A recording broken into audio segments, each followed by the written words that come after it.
Hey everyone, welcome to the Locked On Steelers podcast. I'm your host, Chris Carter. We're going to talk today about what about the Steelers potentially making a move at a wide receiver 2 and now adding Jauan Jennings to the potential list of targets. That and many more of your questions here on the Locked On Steelers podcast. Let's get into it.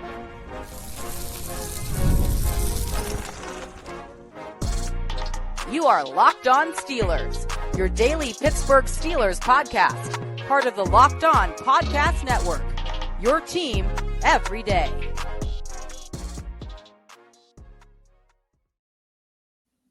Hello and welcome to the Locked On Steelers podcast. I'm your host, Chris Carter, bringing you your daily dose of all things in the Pittsburgh Steelers. As always, you can find the show in your favorite podcasting apps and on YouTube. Like this video if you enjoyed. Subscribe to this YouTube channel to get all of your Monday through Friday episodes, daily Monday through Friday episodes on our podcast platforms as well as on YouTube. Thanks again for tuning into and for everyone who makes us your podcast every day, because we're your team every day. And today's episode is brought to you by FanDuel Sportsbook. Right now, new customers can get $150 in bonus bets when you hit on your first bet of $5 or more. More on them later.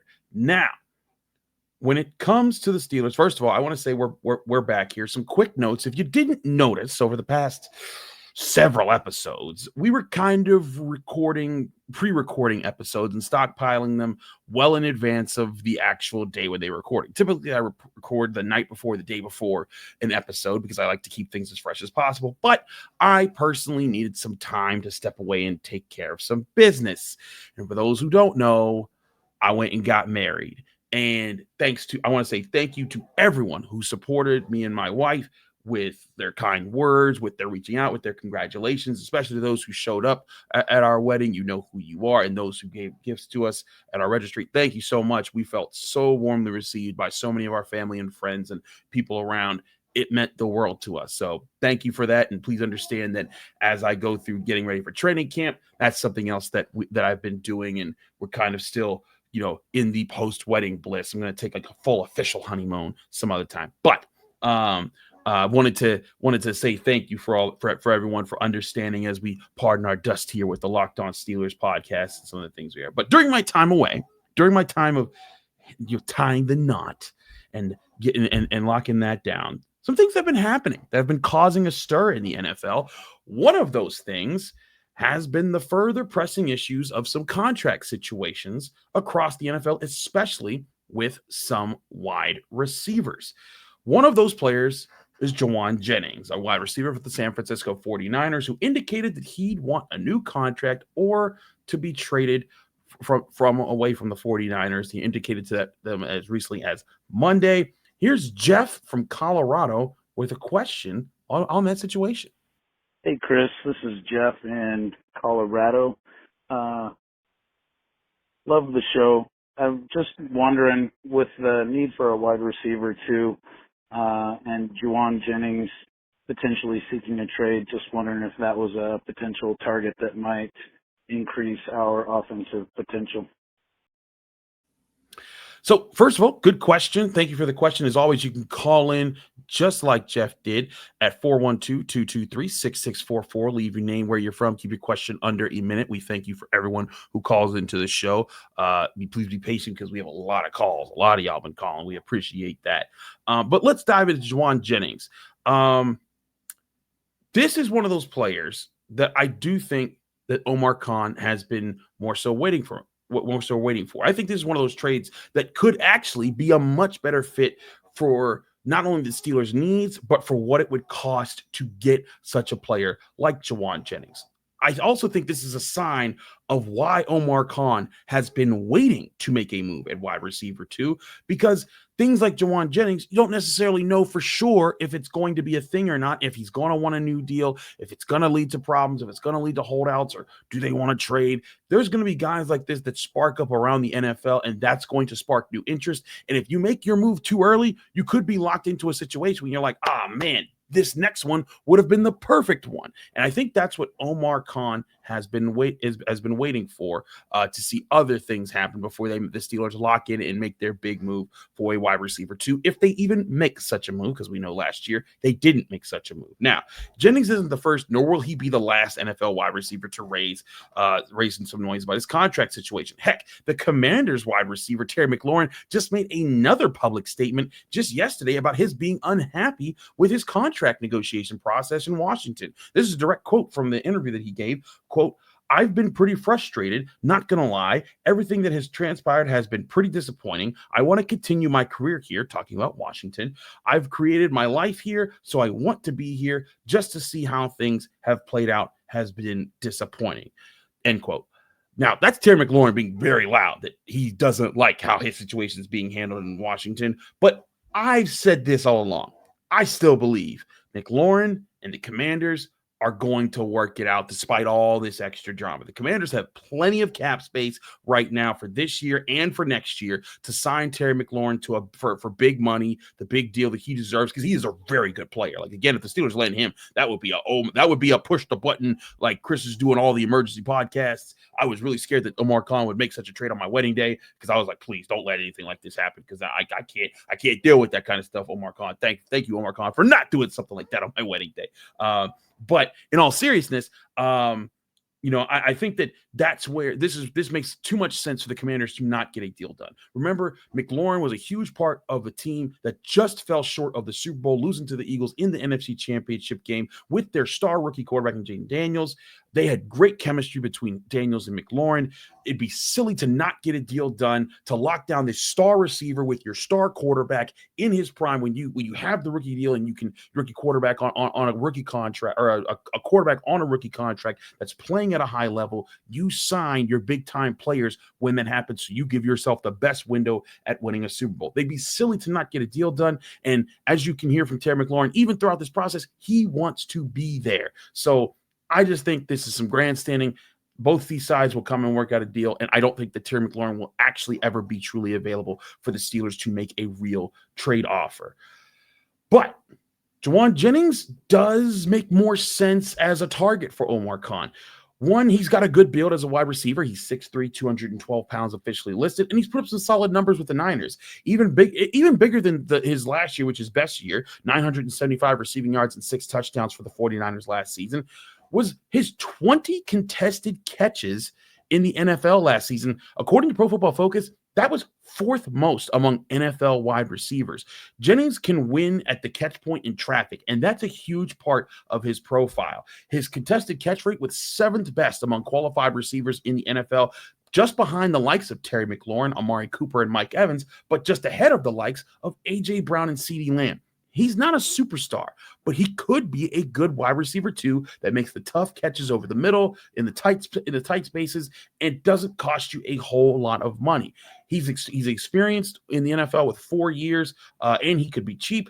He wants a new deal with the 49ers right now, and the 49ers are hurting for cap space in the upcoming years. They've been kicking the can down the road with several big contracts as they've been trying to expand the window that they've had in the past few years. And I do think Jennings could be an ideal wide receiver 2 for DK Metcalf and what the Steelers are doing right now. I also think it could be you could get him for a swap of late third-day picks in the NFL draft, as Jennings himself is just a former 7th-round draft pick. He's also 28 years old, could be probably signed for moderate money moving forward, not a huge contract, and at worst, he could just be a 1-year rental, kind of like what Mike Williams was last year, so that the Steelers aren't tied down to him if they don't really want to be tied down to him. But Jauan Jennings could be that guy. The wide receiver 2 question will continue to be a big question as the Steelers report to training camp next Wednesday. But there could also be a few more situations like that of Jauan Jennings that present themselves moving forward. And Omar Khan needs to balance his patience for waiting through the ones that maybe you don't want to lock in on, and then to balance that patience with the urgency to say, this is the move, we go make the move right now. That's always a tough thing, and that's one of the most impossible things. It's an art that the best GMs in NFL history have on their side. I think Omar Khan's been very timely with some of the moves that he's made so far. How he'll handle this, we'll see moving forward.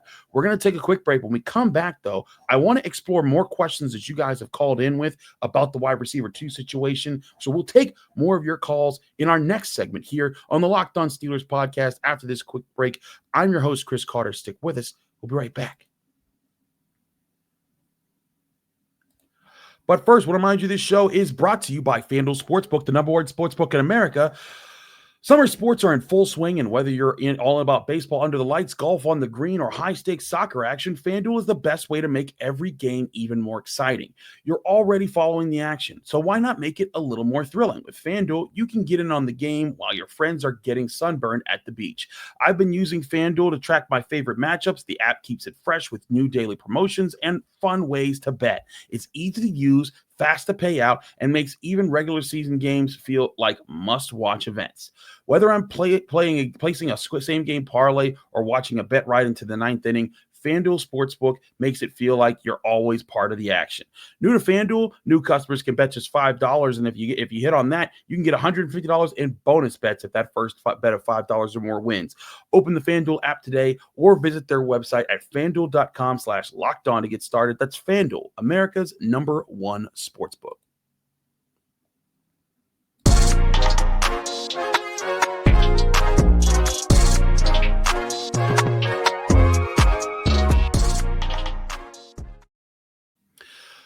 Back here in the Locked On Steelers podcast, I'm your host, Chris Carter. We continue to return to the call-in line where you can call in at any point in time at 412-223-6644. Leave your name, where you're from, keep your question under a minute, and we'll be happy to get to many of our loyal listeners who have called in with so many questions. We are stockpiled with questions that will definitely get us to training camp and beyond with them.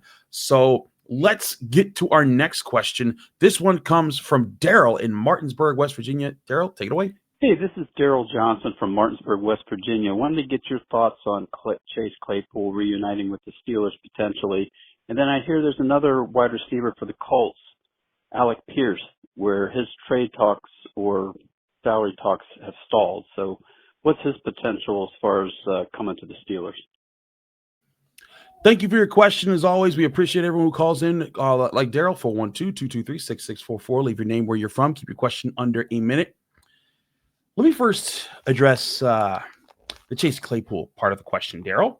Daryl, if you're watching right now on YouTube, I want you to lean in close to the screen so I can tell you privately what I really think about this situation.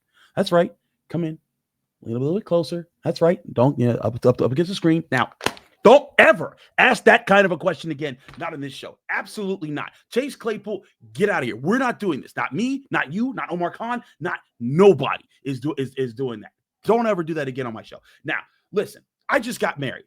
I even had a day after party after the wedding for our wedding guests at a brewery. And at no point during my wedding or that day after party did I consume nearly enough alcohol to make me think that asking the question, Chase Claypool, bring him back to the Steelers, was a good idea. The only way I could ever say that that's a good idea is if Omar Khan realized, and I said this on Twitter, by the way, I said, if Omar Khan said, you know what? We might be able to get Ryan Poles and the Bears to agree to send another second-round pick for Chase Claypool like we did the first time. I still don't know how they did that the first time. That's still the most bizarre thing that's ever had. But, okay, let's be serious. I'm messing with Daryl. That's not a thing. Don't make it a thing. Chase Claypool, he gone. He can't even stay in the league. No, if he resurrects his career somewhere else, good for him. We're not even doing that. What I will do, because I do think the second part of your question is a little bit more legit. Alec Pierce.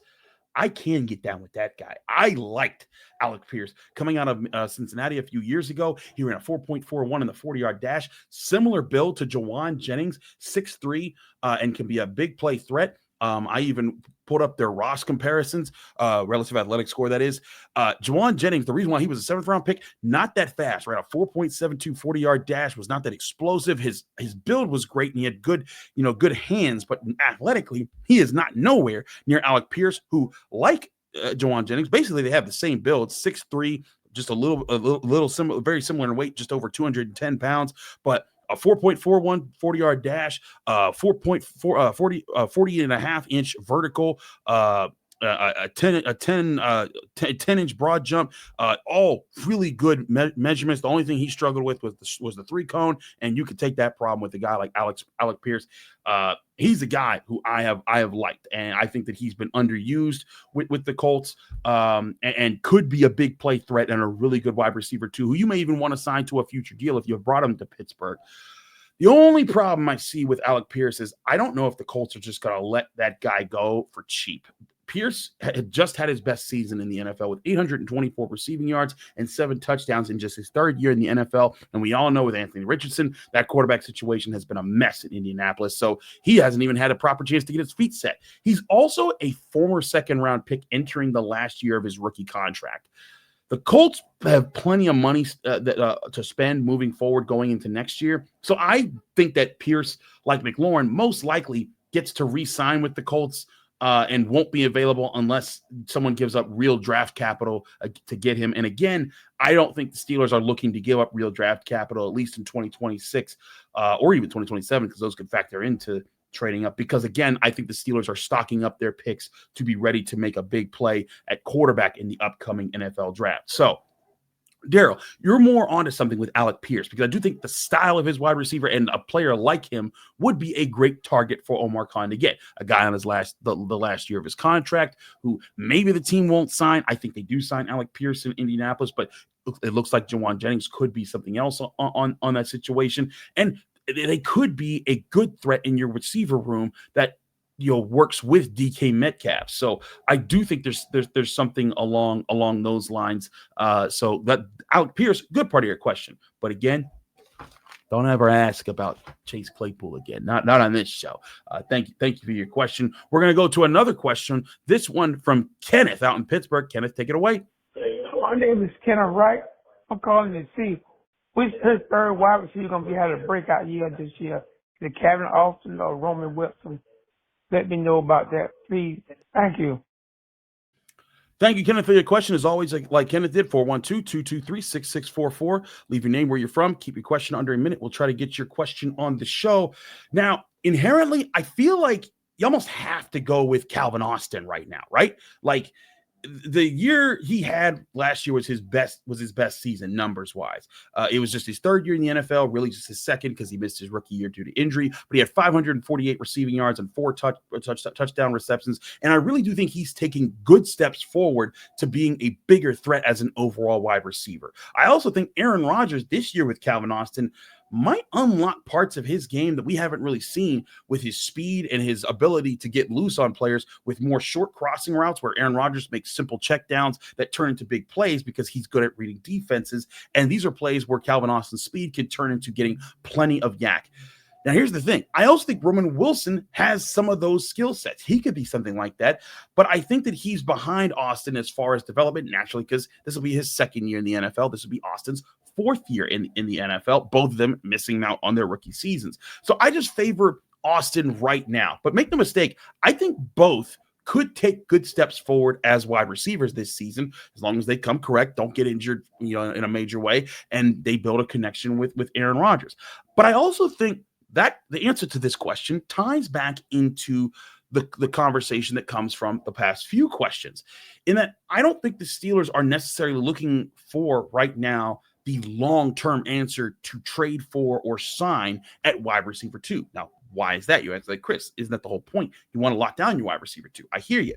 But I think they're willing to get a short-term answer at wide receiver 2 and wait and see if they find their future wide receiver 2 without having to give up major draft capital to go get them in a guy like Calvin Austin or a guy like Roman Wilson. Or they could also just draft a young receiver in the next year or two, instead of sinking big money into wide receiver 2 while they're sinking big money into DK Metcalf. And that keeps them more flexible at the position for the long term. I do think Omar Khan has something like that in mind. I think Omar Khan, one of the things that he's done that's really well is while he's made all these big moves, he has kept the Steelers future open. You think back to like the early 2010s, after that run the Steelers had in the late 2000s going into the early 2010s. But after that defense aged out, guys like Harrison, Polamalu, Aaron Smith, Casey Hampton, when the guys that they were paying, big dollars for started to get old and started to age out of the NFL, and even other guys like Hines Ward on the offensive side of the ball, that part of the team needed to be replenished. And the Steelers had tied up so much money in guys, and even guys like Lamar Woodley, who got hurt and eventually, got pushed out of the league. That kind of stuff happened, and it tied up the Steelers' money. It made them hard to make maneuvers and change things up and to really move their money, because there was so much dead money tied up in a lot of these guys because they kept kicking the can down the road, much like the Niners have right now, and why they're kind of in a tough spot in the next years if they don't make some other moves.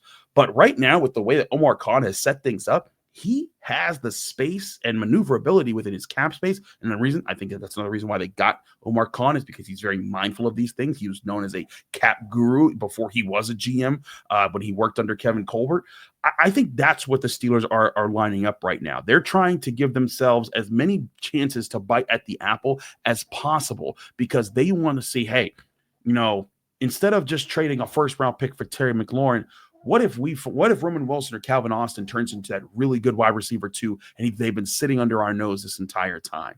And we already have DK Metcalf as wide receiver 1, but we could go get a guy like Jauan Jennings that probably will take just a late day 3 NFL draft swapping of picks that doesn't really impact your trade up situation for a quarterback next season. Then maybe you pay him just a little bit of money, give him a 2-year contract where it's not that expensive and doesn't really hurt your salary cap situation. I think that's what the Steelers are going for. Less the Terry McLaurins, or I proposed, a few weeks ago, the idea of like a Jordan Addison if he wanted a new deal and the Vikings couldn't pay him because they were paying Justin Jefferson.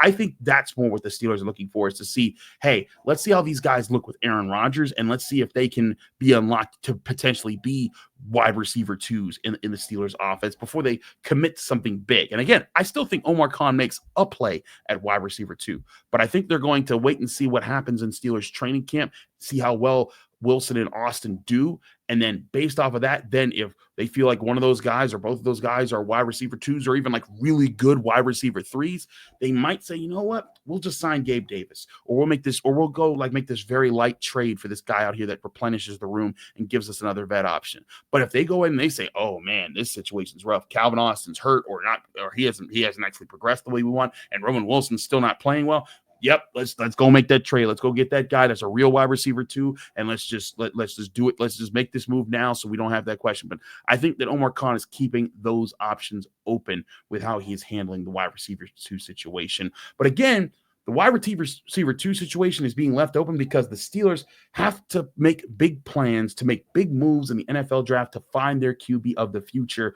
A lot of you have been asking questions in our call-in line about that. We'll get to those questions next here in the next segment on the Locked On Steelers podcast. I'm your host, Chris Carter. Stick with us. We'll be right back.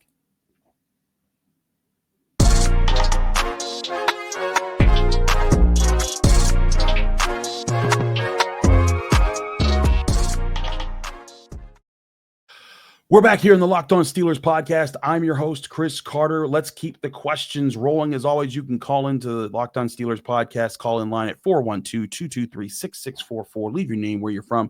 Keep your question under a minute, and we'll get your questions here on the show. This next one comes from Hunter in Kalispell, Montana. Hunter, take it away. Hey, Chris. This is Hunter out of Kalispell, Montana. Love the show, man. You're doing a great job. I appreciate all the information you give out. Hey, so I know that our plan next year is to draft a quarterback, and that'll be a cool scene. It's in Pittsburgh. My question to you is we're going to draft a quarterback, but who's going to mentor and help teach that quarterback about reads and just the system itself when we only have Aaron Rodgers for 1 year? Obviously, we don't have a veteran quarterback to mentor that new quarterback. Do you think it's something that they're just going to throw him in week 1? Do you think Mason Rudolph is maybe going to get to start week 1 next year because of that rookie quarterback? Tell me what your thoughts are on that, because I'd hate to just throw a quarterback in there and him not be pro ready and, just kind of look like a bust again, and then we don't give a guy any time to develop or, learn anything at that pro level. So I'd just like to know your thoughts on that, what our plan is on, having a guy in there to mentor the new quarterback and help him learn the system and learn how the NFL works. So thanks, Chris. Love what you do. Have a great day. Thanks. Bye. Thanks, Hunter. Appreciate the call in at our call in line for the Locked On Steelers podcast. Again, that's 412-223-6644. Leave your name, where you're from. Keep your question under a minute. So let's answer the mentor part of the question. Who mentors the next quarterback of the future? I don't think that's as big of a need as some people might figure that out to be just yet. First of all, I think Mason Rudolph can do something along those lines, as by next year, he'll have 8 years of NFL experience by that point, and he could help with the simple adjusting to the NFL types of questions and like, hey, what do you need to do to prepare and stuff like that. But the role of a quote unquote mentor in the NFL at the quarterback position could be a bit overblown, I think, sometimes. Think back to Ben Roethlisberger. Who were his quarterback mentors when he joined the Pittsburgh Steelers in 2004? They were none other than Tommy Maddox, Charlie Batch, and Brian St. Pierre. We can just throw Brian St. Pierre out there. He ain't remember that guy. Now, Charlie Batch and Tommy Maddox, veteran NFL quarterbacks, solid for what they were and filling in the times that they filled in. But they aren't exactly superstars like Aaron Rodgers or even longtime franchise quarterbacks like guys like Matt Stafford or Ben Roethlisberger, or Brett Favre, who led into Aaron Rodgers. I don't think that that's necessarily needed. Ben Roethlisberger came in and kind of figured his own way. I think the biggest thing is putting talent around them, the leadership around them at different parts of the team, so that they don't have to carry the team on their shoulders as much coming in. I think whoever the Steelers get, they'll need to get the player who is mentally tough enough to not need to be coddled by another more experienced quarterback coming into the NFL. Now, that's not to say that mentorship, leadership, and people who can set an example or show the way aren't helpful, because they absolutely are. But I don't think you need a former superstar to do that. I think you could do that with just solid NFL guys like Mason Rudolph, who, again, Mason Rudolph has won the game of life when it comes to being an NFL quarterback. He's in the NFL making millions of dollars, and now he's kind of like he's a backup in perpetuity. He gets to make millions of dollars and mostly not get hit. Like, I know that you're probably saying, oh, well, he lost because he's not, Aaron Rodgers, 4-time MVP, or Tom Brady. Who cares? That man's making millions of dollars playing a children's game. He won. And if he can help say, hey, Arch Manning, well, not that Arch Manning needs that because he has his whole family, but hey, Garrett Nussmeier, Kate Klubnik, Lenore Sellers, name a Drew Aller, whoever. These are things that I went through when I was a rookie and second-year quarterback that I can help you kind of work your way through. Here's some tricks of the trade or some extra things you could do that could help you speed up your growth process.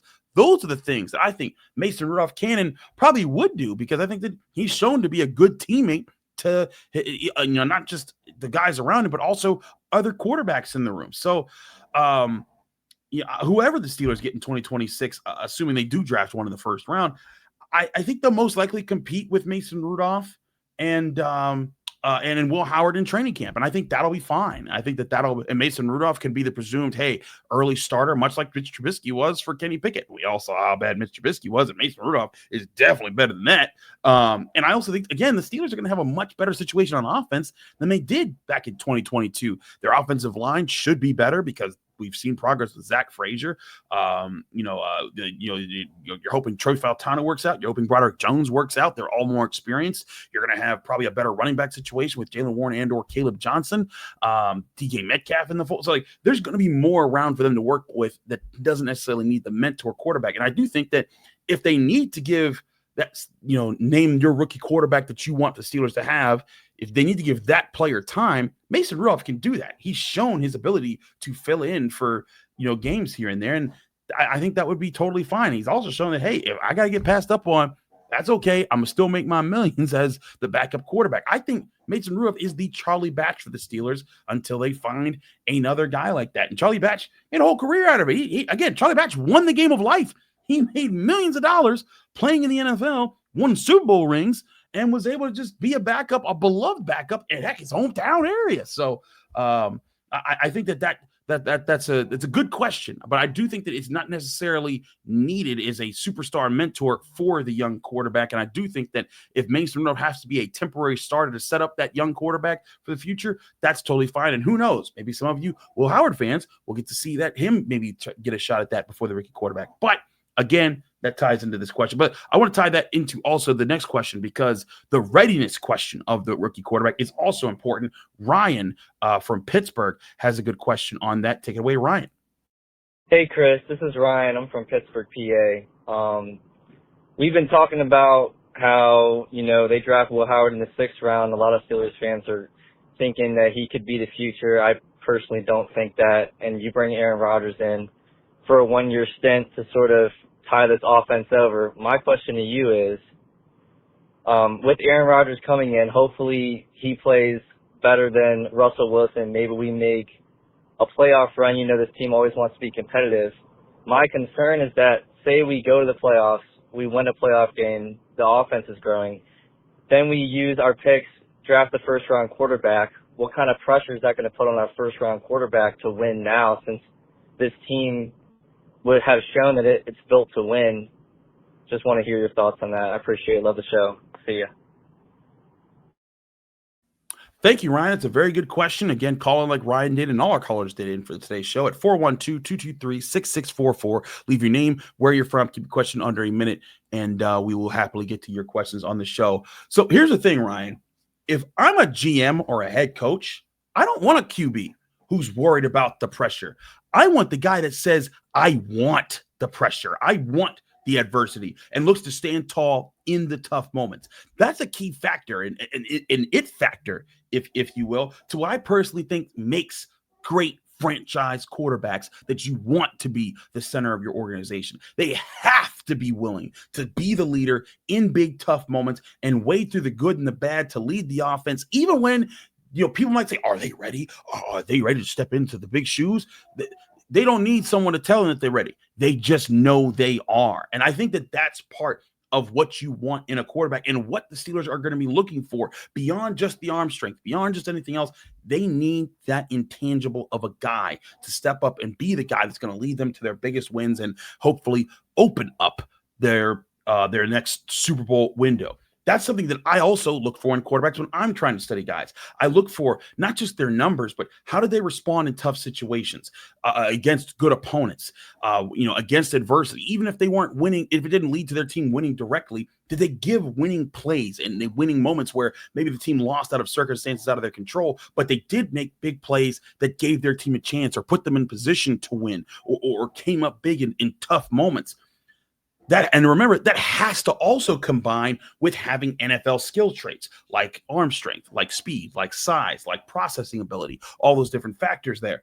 Will Howard shows some of those gustos moments, but he also has a lot more to build on when it comes to those NFL traits, because of his college experience. And even with plenty of college experience, a lot of people feel that way. That's why he was a 6th-round pick.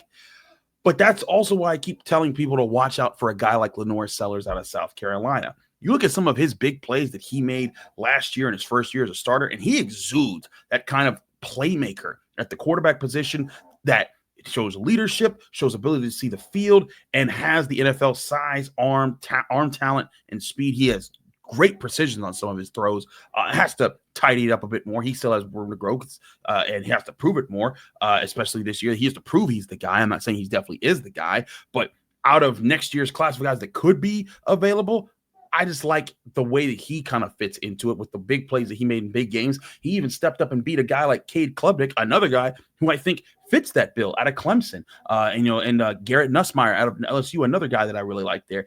I want to see those moments when I'm looking at those quarterbacks. It's not just the raw numbers. It's something that made me somewhat hopeful for Kenny Pickett as a player, because I covered him at Pitt for years and how many times I saw him step up in big moments. But again, you can't just have the gusto and the bravado in the right moments to stand tall in tough moments. You got to be able to have the NFL skills with it, because otherwise you're just like Tim Tebow, several of clutch moments late in games, kind of like Kenny Pickett, right? Like if you think back to how many fourth quarter comebacks or game-winning drives that Kenny Pickett had in his short time with the Steelers, Tim Tebow had plenty of those in his time with the Broncos, but everyone knew Tim Tebow wasn't the guy. He was, a good player in the clutch because he stood tall and was unwavering in the big moment. But that's, again, what you want from the guy that has the NFL tools. Bottom line for the NFL quarterback is, do you have that it factor to stand tall and be the leader in the big moment, to be unwavering and when pressure is mounting and everyone else is starting to stand on pins and needles and are starting to get really nervous and they hesitate in their big moves? That's something that Mike Tomlin talked about having a really good trait in Ben Roethlisberger when he was with the Steelers. When everyone else was panicking and freezing up and like, oh, it's a tight moment and not sure what to do, Ben Roethlisberger was, now we're keeping it right here. And yeah, that sometimes still led to mistakes. But how many times did Ben Roethlisberger make a big play at a big moment because he kept this cool? That's something that you need there. And that's why I don't think the question of what about the pressure of the moment, the pressure of filling in for Aaron Rodgers' situation, if the Steelers have to worry about that, they got the wrong guy. They need to worry about the guy that's going to be ready to step up in the moment when they're physically ready and they've adapted to the NFL enough and they're ready to be thrown in there and to be that leader. And that's the kind of quarterback they need to be looking for in the upcoming NFL draft. That's all we got for today. Thanks again for tuning in to the Locked On Steelers podcast. I'm your host, Chris Carter. Follow me on Twitter, Instagram, TikTok, Blue Sky, all the social media is the same handle every time, at Carter Critiques. You can read me in the Pittsburgh Post-Gazette by going to post-gazette.com. You can find me here on the Locked On Steelers podcast every day, Monday to Friday, breaking down your Pittsburgh Steelers. Back here tomorrow with another episode of the Locked On Steelers podcast right here. We'll see you soon.